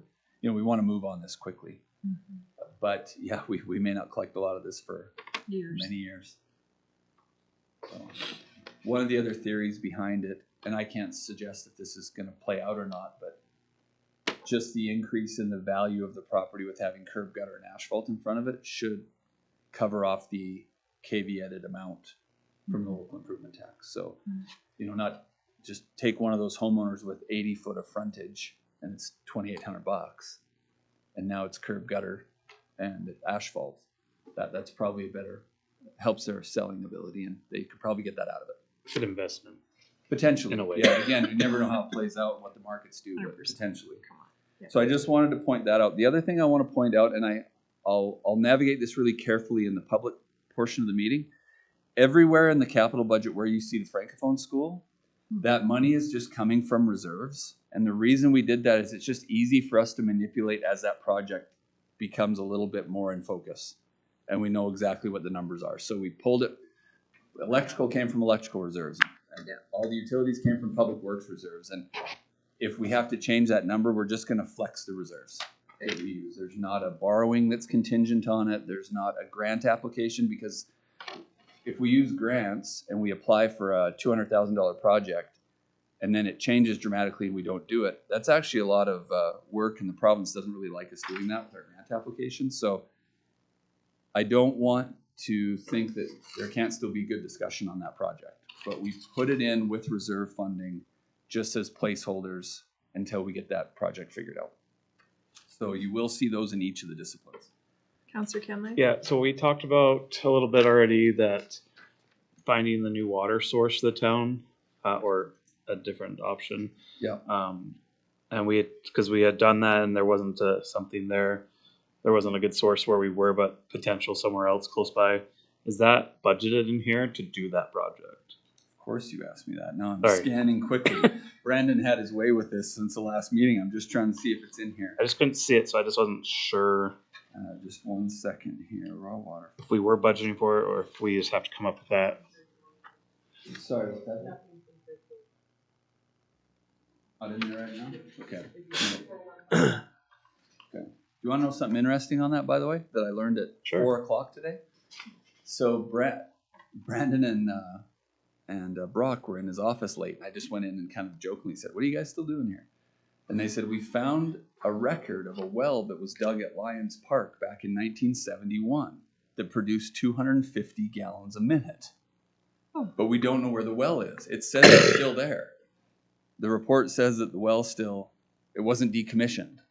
It's not where we had that sinkhole. Remember where we had that? No, I don't think so. So they were trying to look at some old historical photos to see if we could see any evidence of, in that year, in 1971, if we could see anything as to where it is. So they may go do a little metal detecting down there and see if there's a well casing down there somewhere. Councillor Smith? Or can't you just talk to somebody who was around and would remember it in those days? 1971's not that. It wasn't that long ago. Yeah. Think about it. Everything before 1977 is ancient to me. So Ouch. 1970. A good year. Over 50 years ago. 71 a good year, Mayor? 71 was a really good year, guys. Fair enough. The drilling company doesn't exist anymore. Okay. So the drilling company of record isn't around anymore. Oh. And so, yeah, they got on down this kind of rabbit hole of, look, we found this old report and it shows this really high flowing well down right by, it said it was just south of the transformer. So remember that was Powerhouse Hill, right? The generator was there. Yeah. And it said it was west of the swimming pool and south of the transformer. So we think they think it's somewhere around first base. Brandon's actually hoping that the pitcher's mound was actually mounted to cover the well. That's what's going on. That's funny. But they may go see if they can metal detect. I mean, I'm sure it's full of cement now. Like it's been encased, it's full of cement. But then you have a report of incredibly high flows. Not in a great location for pumping back to the we could figure that water out treatment now. plant. But there's a lot of challenges that come with changing your water source. And I'll give an example of what the Blood Tribe is experiencing. So they drill wells, they have flow, but it has things like excessive salt and arsenic in it. So the only way to treat it, well, not the only way, but the most effective way they chose to treat it is through a reverse osmosis system. Our plant isn't reverse osmosis, right? It's a filter system. And so to say we could bring arsenic-laced water into the treatment plant and treat it is not true. We can't. So there's just a lot of logistics to work through there. Our plant is set up to be an above ground water source, like flowing water source. And the chemistry is just totally different. So we'd have to test the water and see how that looked. Councillor Kenley? So is our best efficient ways to, because people complain about the taste and everything, like we hear that all the time. It's like, what is our best option for that? Is it changing how we treat it? Is it changing how we chemically, like, is that better option than, I mean, maybe it's not a better option, but it might be the best option for us. So we are continuing next year with additional taste and odor treatment changes. So we did a small pilot project this year with adding, why did I just forget what we were adding? Chlorine? Hydrogen peroxide. Thank you, Mayor. Hydrogen peroxide is supposed to be reasonably effective in dealing with geosmin, which is what we're tasting. Okay. So when it hits over a certain level in the summers, you're tasting this geosmin. The large cities are starting to experience this quite a lot. So Calgary's dealing with it quite a bit. And hydrogen peroxide is found to be a reasonably effective treatment. But what we found in our pilot this year is it didn't take our levels down pre-treatment and post-treatment. So when we measured the geosmin levels before the plant and measured them again after the plant, they were almost the same. Mm. And so Curtis is working on what that means and looking at tweaking the system a little bit to see if we can continue to improve it. So you do have in this capital, there's some money to continue on working on dealing with that geosmin. So yeah, just my opinion on this is that to all the councilors that we just continue somehow to help the taste of our water, and that's just my opinion that we try to figure it out. So it is pronounced more seasonally. So in the summer when it's warm, we see more of the geosmin coming off the river. I don't know. I shouldn't even try and speak to it with any authority. I don't know enough about it at all. Curtis could answer that much better. But I do know that's the perceived culprit. Okay. And this year we did not take the levels down like it was anticipated it would. I think we spent about $10,000 this year just setting up a small hydrogen peroxide pump. Yeah. And we didn't see reductions like it was anticipated. But I mean, the answer is we're on it. Yeah. We're trying. Yeah. Yeah. So it's not that we're I not hope just that telling people. people this. do know that we're listening and we're trying. sure. Yeah. Go ahead, Councillor Smith. So we had that purified water store in Calgary where we cleaned up Calgary's water. Like we took the chlorine and everything else out. And it seems to me that the peroxide kills the bacteria, but not the viruses. It's the ultraviolet or something that kills viruses. And we still do all those treatment Yes. levels. Yeah, for Yeah. sure. So chlorinated UV, all that still happens, certainly. Okay. So we've never had an issue as far as unsafe water. No. Like we've never had Viruses. any of that stuff that we test it frequently. But it's that taste in the late summer Yeah. when flows are low. Yeah. So intake flows are low. Our raw water's been sitting in the sun for a long time. I mean, we do everything from chase off geese to Yeah. put in Yeah. fish I and like, remember. you know, all the way back to when Bart was here, he was always trying all kinds of interesting things. And but Associated thinks that the culprit is geosmin, like the city of Calgary. Yeah. They've been advertising every summer about that issue in the Bow River. Mm-hmm. So we will continue to work on it, certainly. Cool. As far as any other capital, I mean, there's 80 lines there. There's lots of things going on. It's a lot of small things, really. Sometimes you need those years. I should point out, sorry, if you go to the very beginning of this list, it starts at Service Road, but then we have walking trail, bridge. Those are all grant dependent. Yeah. Okay. So that's all in that one grant. I'll have Brandon, I was talking to Brandon and Brock again, like I said this afternoon. I'm going to have them come to CCW probably in February. And Brandon's done some drawings of kind of trail master plans, connecting in all the way around the town, how we can connect everybody. And I also want him to show you our GIS system and all the ways they use that and to manage infrastructure. So I've asked them to kind of get a presentation ready for first week of February. I love that. Sounds And good. I think that'll be enlightening for everybody. With Brock now, he's really good about being able to jump into some of this technology. And, you know, he's starting to put, like whenever we camera a line, we're now putting that video footage in the GIS on that block on the system. So anyone can go on there and say, oh, we cameraed that in March. Here's what it looked like, play. That kind of stuff. So he's getting a lot of really cool stuff in there. Right at the bottom of that page, the reunion center tot lot, is that based on grants as well? Yeah, so there's currently a CFEP application. Actually, Joshua, is it in that CFEP? Yeah, the Lions are submitting it. Yeah, so we're working with the Lions to put that in. We'll see how that goes. We have more playgrounds than any place in Southern Alberta. A lot of And playgrounds. it's great. I like it. And it's interesting, and I know this makes me sound old. I'm always like, well, they're all brand new now. And I'm like, wait a minute, some of them are 17 years old now. And help us. Because I started doing those grants when I first started with the town. In my mind, they're new, but 17 years of hard use and wear and tear. And weather. And weather, exactly, yeah. So that's, but yes, that's going to be a partnership with Lions. Okay. Anything else? Lots of fun stuff. Yeah. So I don't want to repeat this every meeting, but again, council, you have discretion over this budget any meeting you want. Yep. Right? So don't feel like you're locked into anything. If you get home and you're like, wait a minute, what is this? I don't like this, and you collectively don't like it, we'll fix it. Or after our strategic planning, Yeah. because we haven't even No talked question. about our strategic planning by now. So We got to incorporate all that into the budget going forward. and we'll have a chance to do that this spring before you set your mill rate. And so that's all good. So what I would recommend, and what I'm asking as administration, is in your RFD, in your package for this, there is a motion at the end of that. Kenley, he's that ready. We would request a motion to approve the 3-year and 5-year budgets. Go ahead. Yep. I was gonna ask before you sit down. Yeah. I couldn't find it in here, but there was something about the irrigation of the golf course. You took it out. So Ish. yes. So I met. Like 200 grand or something. Yeah. So we did have for a number of years. We had starting last year. We had $200,000 a year for irrigation upgrades. Yeah, we don't need that much. We replaced. Well, Oh, here's the disheartening part, Counselor. But go with me for a minute. So I met with Josh on Friday, and he had gone and done a bit of an asset management plan for the stuff he needed and got quotes.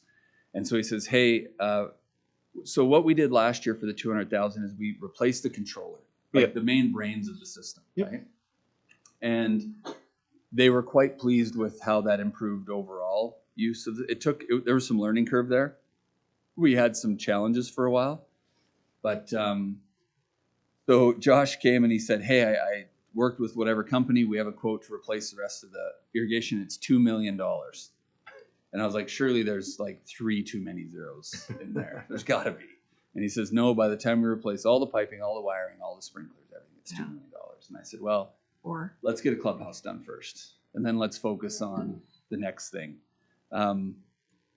He understands that. Okay. So yes, we did have 200,000 a year for irrigation, but he needed things like that tractor and a few other. We got a mower we got to fix, and so we've taken that out. Get the clubhouse done. They realize they're going to have to repair. Yeah. And then we'll have to start a plan after that's done. Okay. So if it is gone, you remember correctly. Yeah. Okay. Anyways. Okay. I move that the 2026 operating and capital budgets be adopted as presented, and the 27-28 operating and 27 to 30 capital budgets be approved as presented in principle. Questions? Seeing none, all in favor? Well done. Well done. Thank you, to guys. Administration. Because even last week, I just don't doubt that. All right. Again, thank administration, Jill, everyone for working on that, because even as of last week, I was clenched. Okay. We're going to go right into 6A, follow-up from previous discussions. So if you'll go to Chris Olson, so that one was in regards to the gymnastics board was requesting the use of our Civic Center gym to be their permanent home. And so I thought it would be a great time to have some open discussions in regards to this. So I would like to know how you feel, what your thoughts are. We've had a lot of people all of a sudden hitting us up for a lot of things, but would anyone like to start the conversation? Go ahead. Can it be done year round in here? Like, is there not too much other stuff going on that? So that's a great question. So here's my understanding.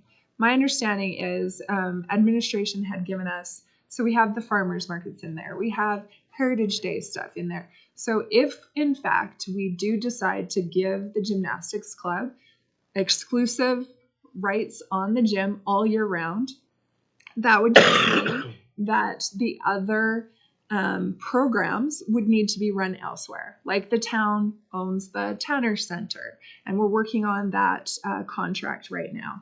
So could the farmers market be at the ice rink?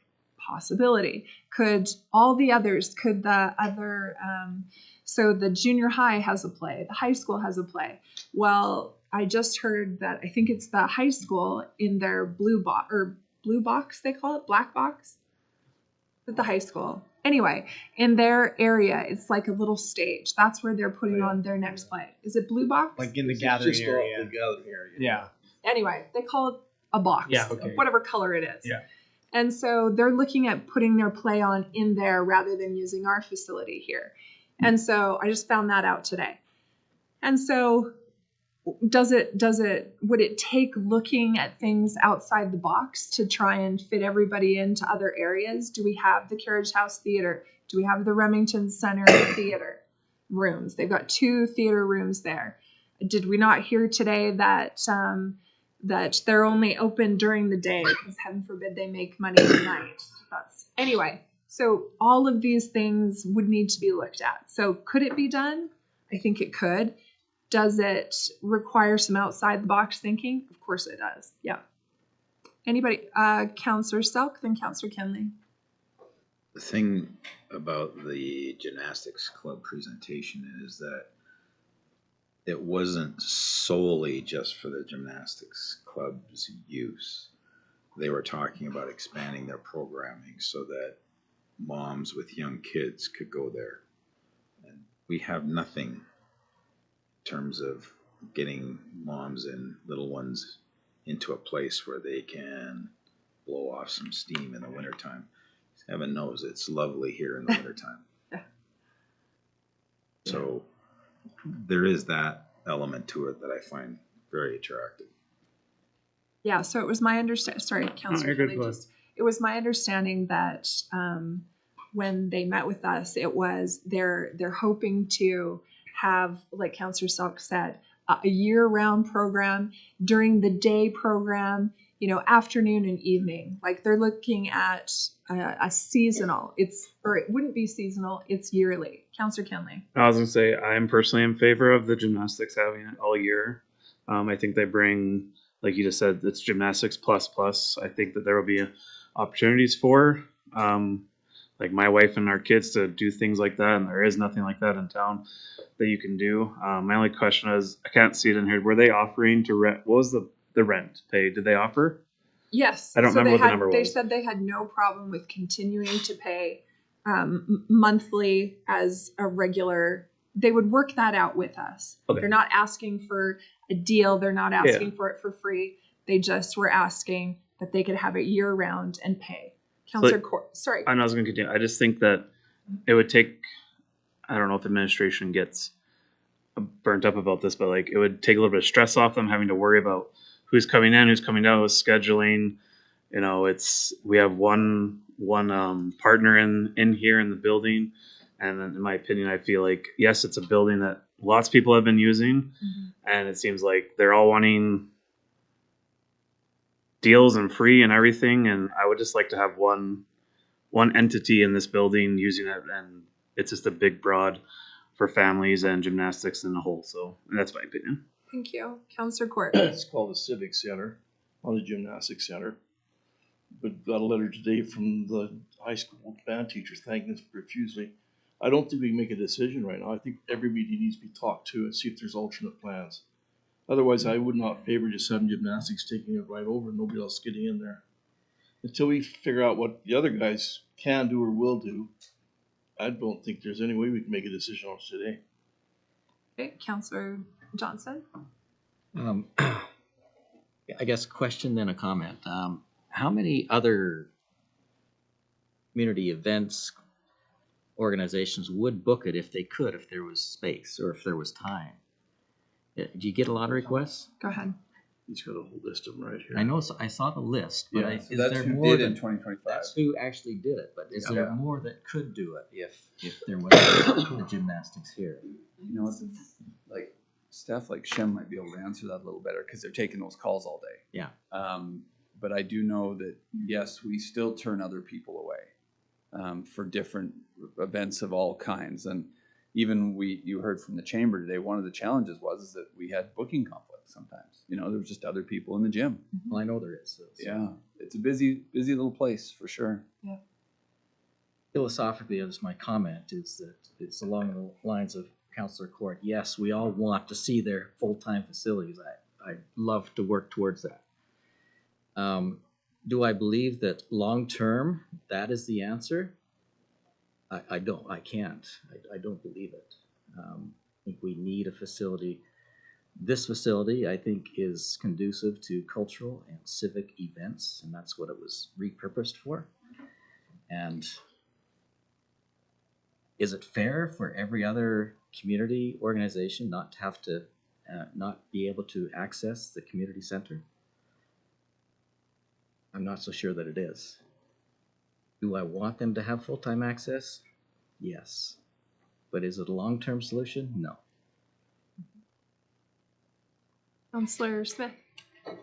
My heart just breaks for the gymnastic club because I think they're tired. They're burned out and they're tired. They're of setting up the equipment and taking it down and working so hard for their program for the kids. But I think that this building is more, it should be used for more other programs than just theirs. And we need to have a better program, a better facility for them in order to run their programs. But I don't think that we should give it to them at the expense of taking away from all the other programs that are using this facility. No, that's my thought. Councillor Winder. I guess if we look like money-wise, like are we gonna be better off having just one person in it? Or are we better off renting it to a number of different people? Like if we're looking of what the town's gonna benefit from having just one person in the Civic Center compared to renting those, I don't know if Jeff could. Yeah, that's a, We do that analysis, but I just don't know. Yeah. right. Because I mean, do we have downtime? So where gymnastic hauls all their stuff out, but then the play isn't ready to start, so they're not paying for those days. Yes. Are there gaps? Yes. I mean, there are for sure. In the summertime, yes, there's gaps in it. When gymnastics leaves, yes, there's gaps in it. Councillor I was just gonna say, Kenley. to that point, I don't think that we should be making a decision based on, is the town making 10 more grand than with just having one entity? Like, I don't think we should base it on that. But it does matter. I get Councillor Court and Councillor Johnson just said, I don't really think about that in the sense of that it is a civic center and that's what it's here for, is for all these things on here. And I do support the gymnastics being in here and I wish they could be in here full time. And now I'm kind of just like, now that you've kind of just talked about that and the saying, I'm kind of like on the fence about a year-round thing. So I don't know. Councillor Salk. When I look at this list of other events, Barrett Drama Class, Silk Purse, Cardston Community Orchestra, Silk Purse, Cardston and District Health Foundation, Silk Purse, Legacy Funeral, Silk Purse, Curly Rider Funeral, Silk Purse, Scout Family Funeral, Silk Purse, Powwow, Silk Purse, Summer Market, Silk Purse. There are other places to put all this stuff. It doesn't have to be here. Councillor Johnson. Agreed that some of those items on there certainly wouldn't be a priority for a community center. But I think there's other things that could fill those spaces. And I believe there's enough demand on this facility that we could utilize it effectively. Funerals, I have a tendency to agree with you, Councillor South. Those types of things, you know, are not a priority as far as a cultural community center is concerned.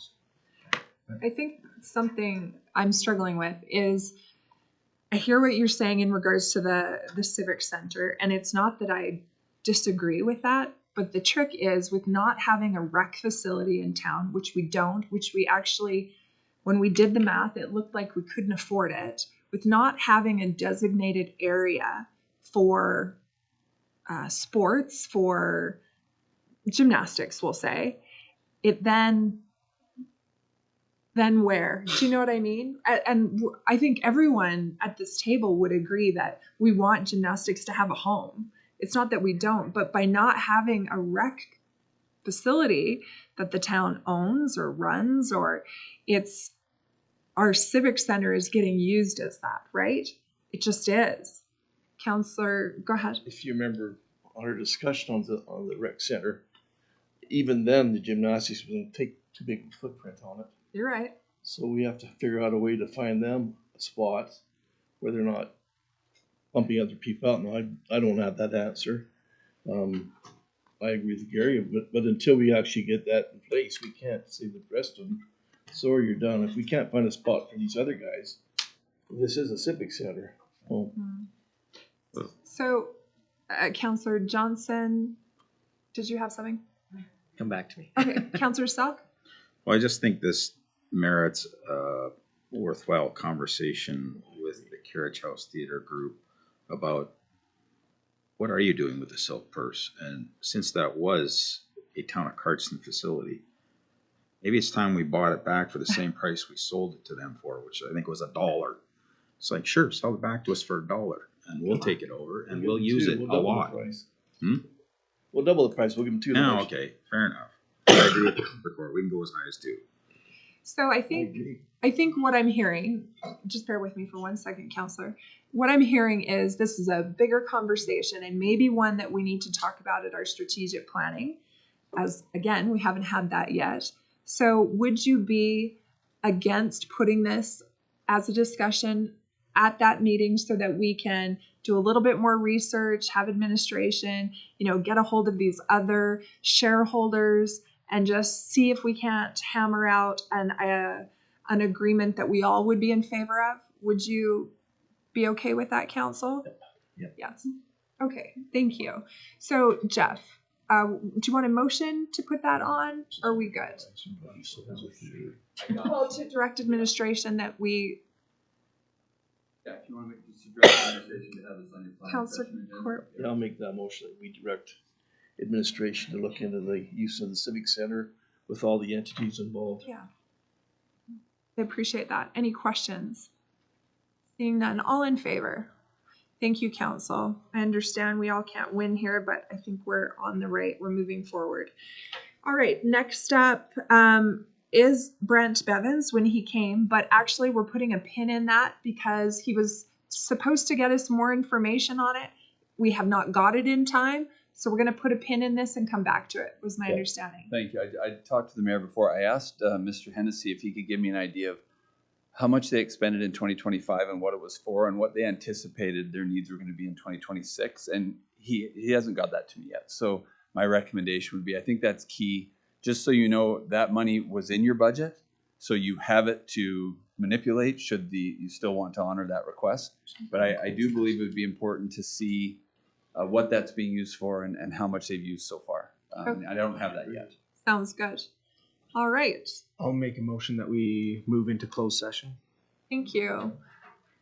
We've already done the correspondence and everything else, so all in favor? Thank you.